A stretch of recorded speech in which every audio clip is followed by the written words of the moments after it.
it's funny because the older I get, I feel like there's parts where you're like, oh, this actually feels the most like my voice of any character I've done. And then the older you get, you find some new character, like, oh no, actually it's this character. But really, it's like you kind of change throughout your life. And so like this role just met me at the perfect time. Oh, today's the day. It's funny, even though we haven't been together that long. I can't believe it's only been 3 months. Feels like forever. When you know, you know. Babe, from the moment that I saw your face looking up at me... Griffin, save it for the real proposal. The real proposal? Mm-hmm. Tomorrow night at our New Year's Eve party. Is this a joke? I think it's for the best. To dump me the night before my sister's wedding?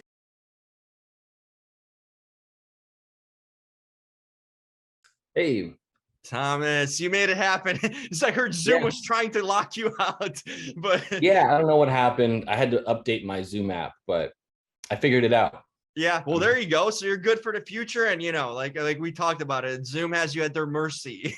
So. Exactly. It was either I figured it out or we have to do a phone call, which is not as fun. So yeah, I'm it's glad good. we made it work. How's everything? Where are you at? I'm good. I'm just at home. I live in Eagle Rock, just doing my thing. Yeah. I've just been working on a couple of things. I heard you've been busy. Winning Time, and then you got another movie with the Brie Larson movie, right? That's coming up. Yeah, it's another show for Apple, actually. So 2 shows. Oh, wow. Shooting in LA. So that's actually a first for me. I never get to shoot in LA. So it's kind of a nice luxury. That is, well, yeah, at the back door, right? You can drive up to set and all that. Yeah, that's easy. I can go to the HBO show in the morning and the Apple show in the afternoon. I mean, you know what? It's kind of like the old school days. Now all the shows are like in Georgia or Vancouver. You got all moved out, so it's almost rare to hear like shows actually filming in LA. I know, it feels like it's the 1920s or something. The old studio days, right? Yeah, exactly. Where I'm like living on set. Hey, well, it's a good thing, man. You're working, you have opportunities coming up. That's always a dream, right? Oh yeah, definitely. And you're doing a variety of things. Like I've been such a long time fan of yours, so I think I've seen almost like 80% of your films and shows I've been part of. So from back in the day, from Project X, thinking that no birthday I could ever do would be as crazy or fun as that. Yeah. Exactly. To Skull. I mean, I just seen everything. Me, Earl, the Dying Girls. Cool. I've been a long time fan of yours. So I appreciate that. That's really nice to hear. I do a lot of small movies, so you never know what people have seen and what just kind of those are the good ones though. You've done a lot of good indies and over the years. Thank you. See, those are some of my favorites too, but they're very little seen depending who you talk to. So that's cool. I'm a movie guy, so I'm always seeking out things. But like when you look back at those movies, there's a lot of really good movies with a lot of talented people, especially when a lot of you are coming up at the same time too. And now to see where certain like Miles Teller is or Lewis Pullman, like some of these actors you worked with early on, where they're at now, which is cool to see kind of that evolution. Yeah, it's really fun. I mean, even with Emma Roberts in this movie, my first movie ever was she was starring in that. And so it's crazy how things come full circle. And at this point you just so many people and you start to see the same faces. So it's really cool. I like that part of the job. Yeah. No, that's a cool place to be in, and you still have a long way ahead.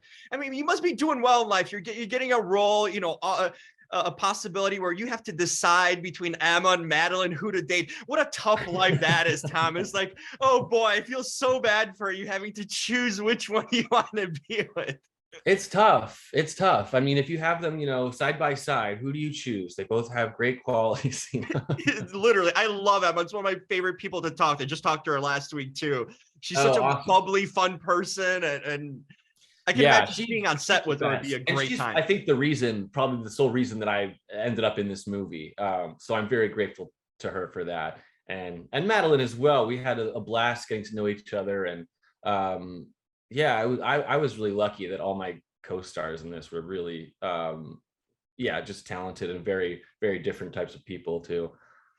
Yeah, I love this movie. That movie made me smile, and hey, I'll say it's somewhat realistic because I actually went on a date to a New Year's Eve wedding of someone I didn't really know. It was like my second date with this person. It did not turn out good for me. Just like I had some things with Griffin, I shared in common there. Like it was a horror date where the father started yelling at me for not like paying enough attention and being distracted looking at football scores because it was like a Sunday, last day of the NFL season. And you weren't invested enough in the wedding. Or was it a wedding that you were at? It was a wedding, yeah. On New Year's Eve. I was like, that's insane. I didn't know people had New Year's Eve weddings either, you know? It's just too much. Yeah, like you gotta choose, you know, the wedding is its own holiday. You don't have to do a wedding on a holiday.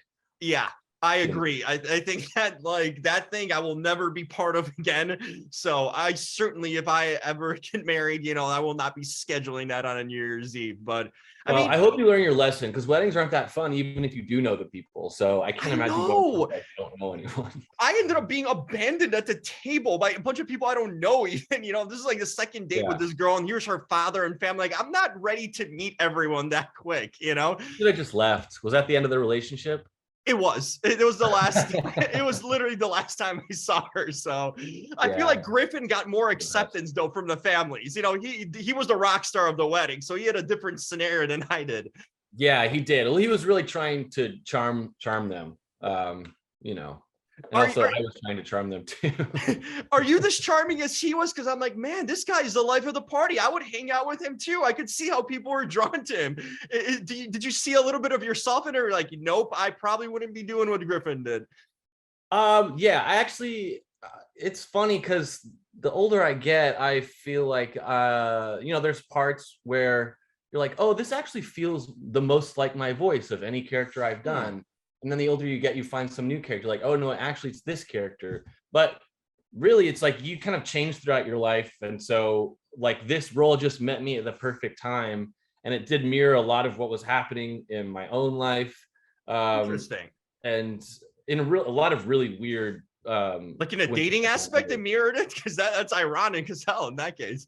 Yeah, it was a really weird time in my personal life, but yeah, it was interesting how that kind of I just sort of, I don't know, it just lent itself to the performance in a really effortless way, I think. But it's funny how those things kind of work out. Certain roles find you at different times in your life, and you know, it's meant to be. So yeah, and I feel like you haven't done that sort of kind of movie like this, you know, like no. You've done a lot of different stuff, but this was kind of unique for you, even, you know, being a fan and watching your stuff. I like this. It's a different kind of change of pace for you in a sense. Thanks. Well, again, it's I thank Emma for trusting me to be able to take on a role like this that may usually be reserved for someone who looks a certain way. But I was thinking that too. Like, you give average guys kind of a hope. Myself to the rom-com, or the rom-com can meet me in the middle. I think we might have something interesting. So I like that fact. I was hoping that I could make it a little more grounded and bring my my indie darling sensibilities to a rom-com. Yeah. But yeah, I don't know. It was like a lot of fun, and really cool to just be the leading man in a romantic comedy opposite Emma Roberts, who's arguably one of the best of the genre. So I told her when I talked to her last week, I'm like, there's few certainties in life: death, taxes, and Emma Roberts looking for love in the holiday season. You know what I mean? She got a laugh out of that. It's like, it seems like she's a queen of like romantic comedies. She's so great at it. You know what I mean? Every year, so good. It was so effortless for her. I would watch her on set, and then if something wasn't working for me, sometimes she would have a suggestion. I would say she gave me not as much direction as our director Marius, but a fair amount of direction on set. And I was happy to take it because she knows the genre. She knows exactly what the movie needs to be. And so I was really lucky to have her there, kind of giving me some guidance with a lot of those scenes. My favorite little bit of direction that she gave me was one time we were shooting this scene in a car, and there was some line that was like too wordy or something, or I was having trouble getting it out, and she was like, with that line, just give the people what they want, you know. And like, you see, she knows what they want. It was like, I know exactly what you mean by that, and I did it. And she's like, yeah, see, it works. Oh, you see, that's a veteran right there of the genre, and knows exactly. I knew I was in good hands. So Totally. And you know what? And I love that movies like this are being made because I feel like we've been throughout the last decade, we got so much with the sequels and prequels and reboots and superheroes that we kind of lost out on the romantic comedy or just romantic movies in genre. They weren't being made much, you know. Now the streamers kind of came in, they're being made again. I see more and more of them, but like maybe the last like 10 years or so, they faded because they used to be like huge in the 90s, 2000s. That's what it was, you know, and then we kind of lost them. yeah, I think movies became less performance based at a certain point. Just overall, like the general movie going public wanted something else, or that's what it seemed, that's what was making money. So it's nice to see movies that are sort of made for big audiences but are just about the characters. And that's really what people want at the end of the day, is just something to connect to or something to relate to or make them feel less alone or whatever it may be. But I think those are the kind of movies that speak to me. And so when we set out to make this, we just wanted to make something that people were going to have a nice time watching, that was going to make them feel good. So it literally, that was my reaction to it. I told them, like, this movie made me smile on multiple times, Yeah. you know, which is a great thing to have. It makes you feel good and positive, and I'm a hopeful romantic, so it's like I love this genre. So for me, it's just like, oh, it kind of gives hope. Maybe I will meet someone by chance someday, you know. It gives you sort of hope and appreciation of like what how spontaneous relationships could be, and meeting someone instead of the dating world, which can be jaded with, especially with swiping and all that. I'm like, oh, maybe there is possibility of something great happening kind of spontaneously. right, yeah, you like to believe it, you know. Yeah. You can hold out hope for it. Totally. It doesn't hurt. Yeah. Makes sense. I was gonna ask you, like, you have a September birthday. I have a birthday actually this weekend coming up, so we're both Virgos in that case. I'm a Libra, actually. I'm late September. You're late. That's right. 27th, Yeah. right? So it turns into okay. Yeah. What do you do anything for your birthday? Because I feel like, you know, I'm in my mid-30s now. Like, I don't even know what to do. I'm trying to figure out plans with my friends this week. What do you like to do for your birthdays? Do you celebrate them or not?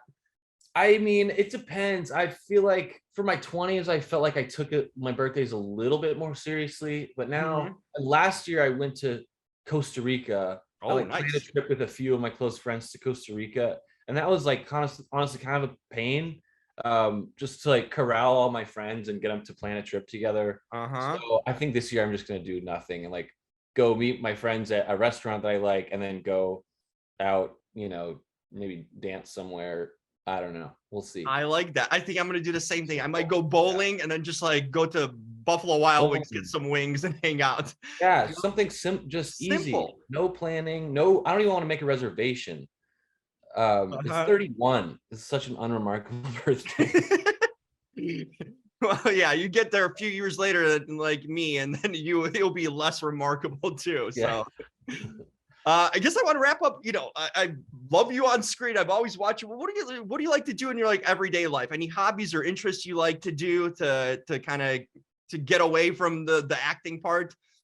Yeah, I mean, well, you know, I just have, gosh, I wish I had more of like a routine, but I really don't. I just moved into a new place in Eagle Rock, like I said. So I've been setting that up, making it look nice. And that's taken up a lot of my time the past few months. And then I've started the shows. But during the pandemic, I started sailing. I learned to sail, like I took sailing lessons, which was like the perfect, obviously, quarantine activity, because you could just go and be far away from everyone out in the water. But other than that, I just, you know, I play some guitar. I do a little of this and a little of that, but I don't know. I really like to just have my free time and see my friends and stuff when I'm not working. The everyday simple things that people take for granted, right? You know? Exactly. Yeah. There you go. I like that too, man. It's been it's a cool honor for me to catch up with you and get to talk to you. Like I said, I've been following your career a long time and a fan. Well, and I love really this appreciate that. That's cool.